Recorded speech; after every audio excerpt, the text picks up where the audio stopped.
విషాదాన్ని మిగిల్చింది. అంబేద్కర్ ఆరవ ప్రాణం రమాబాయి మరణం ఆ మహనీయుని జీవితంలో కాలం చేసిన దారుణం.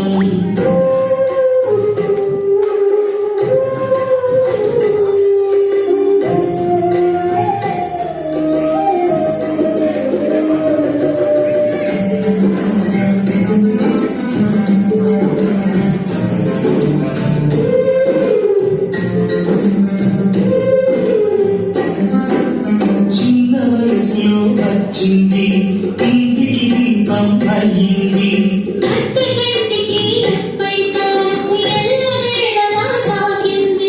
చదువు కోసం భర్తడ వాసిన నలుగురు పిల్లలు కన్ను మూసిన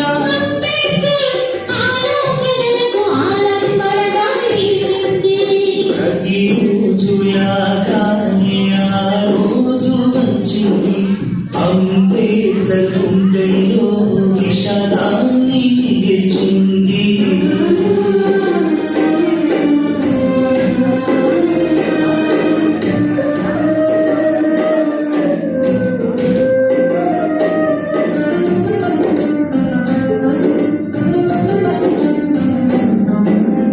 ఆమె చేసిన త్యాగాలు, ఆమె చూపిన అనురాగాలు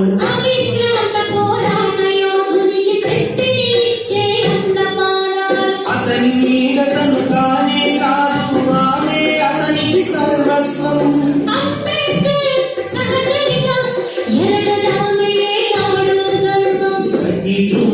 ప్రతిరోజులాగానే ఆ రోజు వచ్చింది. అంబేద్కర్ గుండెలో విషాదాన్ని మిగిల్చింది.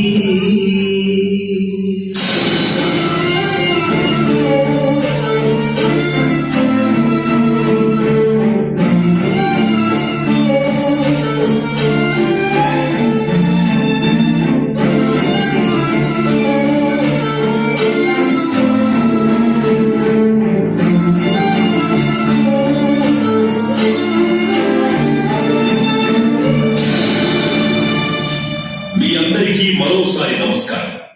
లాహోర్లో జాల్పా తోడల్ మండల్ అనే కుల నిర్మూలన సంస్థ అని చెప్పుకునే సంస్థ ఉంది.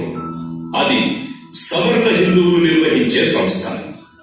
నేను చెప్పిన విషయాలు నా పోరాటం వారిని బాగా ఆలోచింపజేశాయని పంజాబ్ లో స్వతంత్ర నిమ్న జాతుల నాయకులందరినీ తమ వార్షిక సమావేశానికి ఆహ్వానించి నా అధ్యక్షతన ఆ మహాసభను నిర్వహించబోనుకున్నామని నా వెంటపడ్డారు. అధ్యక్షుణ్ణి అన్న తర్వాత అధ్యక్ష ఉపన్యాసం ఉంటుంది కదా, దానిని నేను ముందుగా పంపిస్తే దాన్ని ప్రచురించి సభకు వచ్చిన వారందరికీ అందజేస్తామని చెప్పారు. తీరా దానిని వాళ్లకు పంపాకే తెలిసింది వాళ్లకు దాన్ని ప్రచురించే దమ్ము ధైర్యం లేవని, దానికి కొన్ని సవరణలతో మార్పులు చేయాలని, అలా అయితేనే సభలు పెట్టగలమని చివరకు తేల్చేశారు. మార్పులు కాదు కదా, నేను రాసిన దానిలో ఒక్క కామా కూడా మార్చను అని కుండ బద్దలు కొట్టినట్టు చెప్పారు. వాళ్ళు మహాసభను రద్దు చేసుకున్నారు. అప్పుడొచ్చిన ఆలోచనే నా అధ్యక్షోపన్యాసాన్ని కుల నిర్మూలన అనే పుస్తకంగా మరింత అభివృద్ధి చేసి ప్రచురించాలి. ఆ పని పూర్తి చేశారు.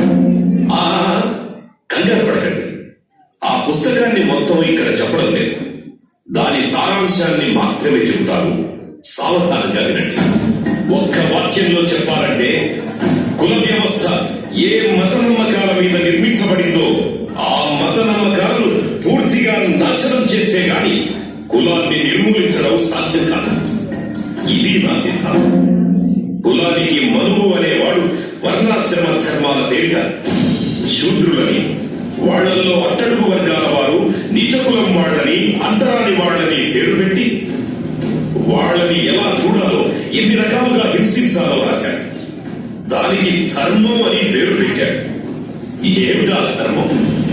తెలిసి గాని తెలియక గాని అంతరాని వారిని తాకితే మహాపాపం కనుక వాళ్లను తాకకుండా ఉండాలంటే వాళ్లను గుర్తించడానికి చేతికి నల్లతాడు కట్టుకుని తిరగాలి.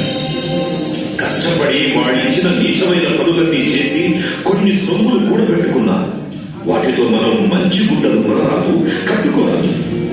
గాంధీజీ పుట్టిన రాష్ట్రం గుజరాత్ అహ్మదాబాద్ జిల్లాలో జామా అనే గ్రామంలో బిందెలతో నీళ్లు తెచ్చుకుంటున్నారని మన ఆడపడుచులను తరిమి తరిమి కొట్టారు సమర్థులు.